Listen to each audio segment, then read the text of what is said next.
আজকে আমরা পড়ব দশম শ্রেণীর প্রথম অধ্যায়ের ইতিহাস চর্চা বা ইতিহাসের ধারণা চ্যাপ্টারের একটা খুবই ইম্পর্টেন্ট কোশ্চেন, যেটা হচ্ছে যে আধুনিক কালে নারী ইতিহাস চর্চার গুরুত্ব কী।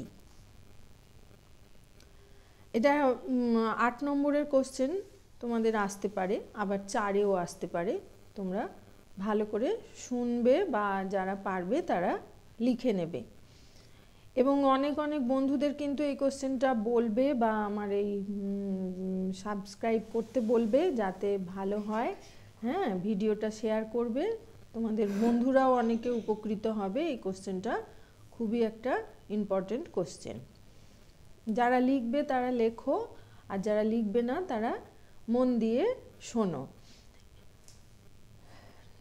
নারী ইতিহাস চর্চা আধুনিক কালে খুবই একটা গুরুত্বপূর্ণ বিষয়।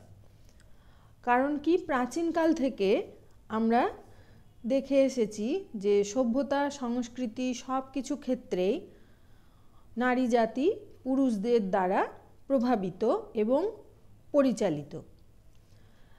কারণ নারীদের সাধারণ দাবি দাওয়া সব কিছুই পুরুষরা পূরণ করে। তার ফলে কি হয়, রাজনীতি ক্ষেত্রে, কূটনীতি ক্ষেত্রে, প্রশাসনিক ক্ষেত্রে সর্ব জায়গায় পুরুষদের কথাই বিশেষভাবে স্বীকৃতি পায়। কিন্তু সমাজ বলো, রাজনীতি বলো, শিক্ষা বলো, যে কোনো আন্দোলন বলো, সব ক্ষেত্রেই কিন্তু নারীদের অনেক অনেক অবদান রয়েছে। যেমন ধরো, আমরা সুলতানা রাজিয়া, রানী লক্ষ্মীবাই, রানী দুর্গাবতী এদের নাম পাই শাসন ক্ষেত্রে।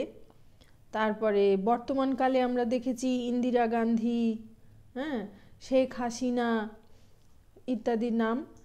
তারপরে ধরো, ভারতে যে সমস্ত স্বাধীনতা আন্দোলন হয়েছিল ভারতে বা বাংলায়, সেখানেও আমরা মাতঙ্গিনী হাজরা, প্রীতিলতা ওয়াদ্দেদার, বীণা দাস, শান্তি দাস, কল্পনা দত্ত, বাসন্তী দেবী প্রমুখদের নাম পেয়েছি। তারা আমাদের কাছে চিরস্মরণীয় হয়ে রয়েছেন। এই সমস্তগুলো ছাড়াও ধরো, বিভিন্ন রকম যে আন্দোলনগুলো হচ্ছে আরও স্বাধীন ভারতে, যেমন পরিবেশ রক্ষা করার জন্য নর্মদা বাঁচাও আন্দোলন, সেখানে মেধা পাটেকরের নাম আমরা পেয়েছি। চিপকো আন্দোলনে গৌরী দেবীর নাম পেয়েছি। পশু রক্ষা আন্দোলনে আমরা মেনকা গান্ধীর নাম পেয়েছি।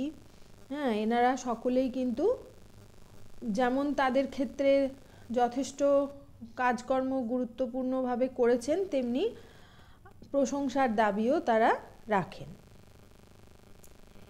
এবার যে কথাটা বলতে হবে সেটা হচ্ছে যে 1975 সাল থেকে কিন্তু আন্তর্জাতিক নারী বর্ষ চালু হয়েছে।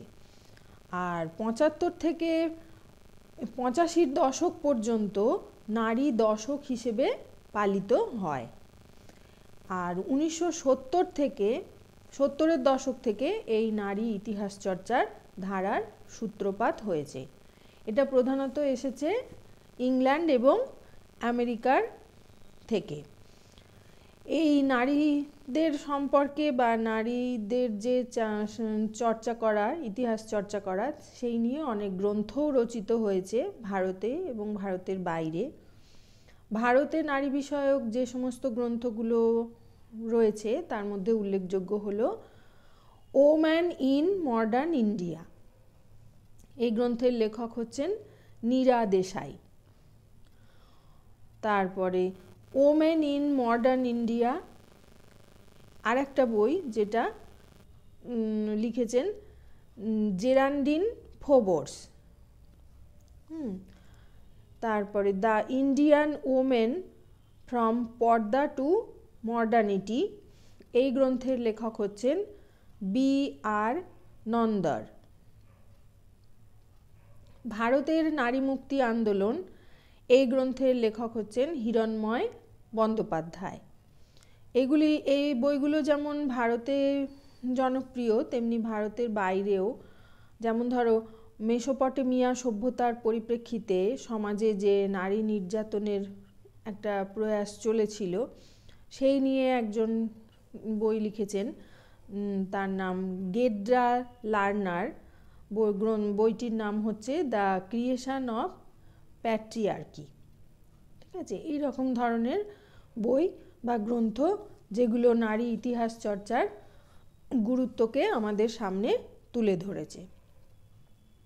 ঠিক আছে, বুঝতে পারলে তোমরা ভারতের নারী ইতিহাস চর্চার গুরুত্ব কিভাবে আমরা পেয়েছি। ভালো করে পড়বে।